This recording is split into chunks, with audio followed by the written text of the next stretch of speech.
and this is Matthew. I'm doing some videos to teach you some things that I've learned inside the liturgy of the Catholic Church.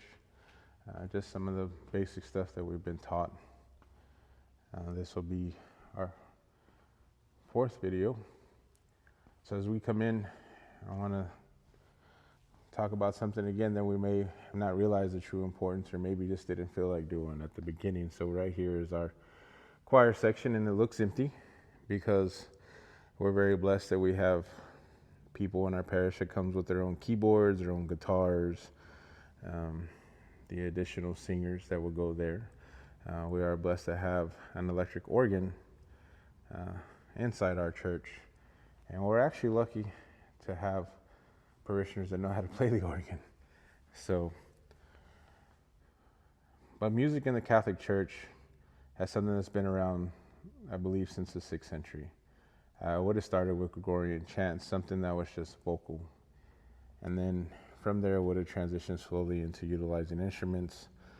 As we continue growing inside the church and things change, as well, if you look it up, and I'll put it in the description below, believe it or not, music notes were created by Catholic priests. So music in itself in the church started with Gregorian chant, which is done by monks that would have been inside the church during their time to serve the Lord. But sometimes we sit in church, and again, as I talked about before, you may not realize how important it is to sing.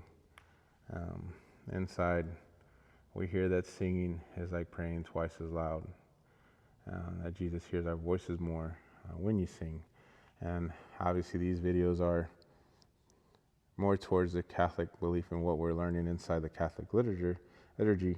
But you can see the importance that it has come from outside of the Catholic Church when it started, and to how many Protestant denominations focus on praise and worship.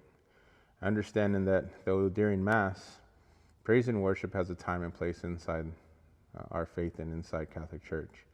And when we come into Mass, the hymns that are played during Mass are different than a praise and worship type. They have more of a reverence, more of a place. You still have those true meanings where inside those songs you are praising and worshiping Him. But there's an intent to that music. There's a reason on why the choir picks certain songs.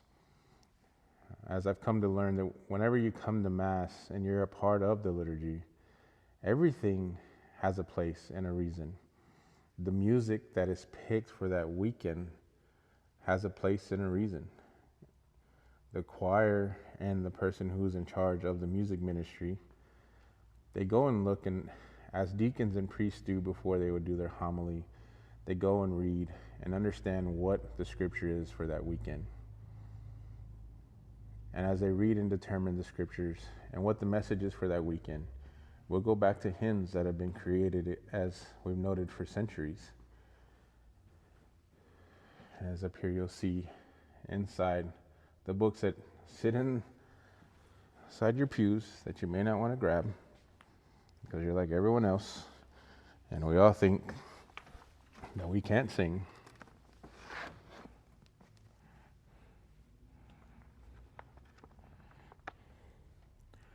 You can pull it out and be a part of the liturgy. And you may not want to sing it yet. I know when I started, I would just say the words. But music plays a big part. You hear it as the priest walks in, as they profess inside, or the deacons holding the holy word, the Gospels, and as he walks in, as you see altar servers carrying candles and crosses, there'll be songs that are being played, and they have a reason. So the next time you come into Mass, look up there to the right where the choir is. I'm pretty sure it's somewhere in your church, and see what the hymns are for that day. And maybe you're not ready to sing, but try to at least read it, mumble it like I did for the first, year or two, And then one day you may feel confident to sing from the pew. And who knows, 2-3 years later, maybe you're confident enough to sing from there. And in each place by us singing in the pew is another way for us to be a big part of the liturgy.